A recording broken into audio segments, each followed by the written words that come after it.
Warning: read and follow all labels and the owner's manual.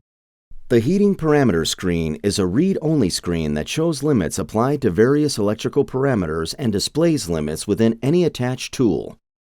To access this function, press Menu and then Heating Parameters.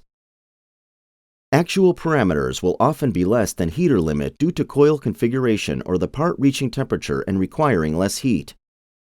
When one of the actual parameters reaches the heater limit value, output is limited, and the rest of the actual parameters will be below the heater limit value. In some situations, users may have adjusted the system limits for a specific application to limit one or more of the parameters. The amperage limits for the tool are displayed in the Tool Limit column.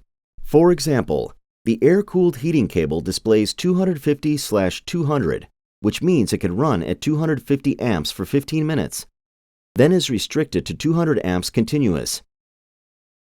Depending on heating tool and part configuration, the actual parameters may be less than the maximum. Output power will be limited when any of the amperage, voltage, frequency, or temperature limits are reached.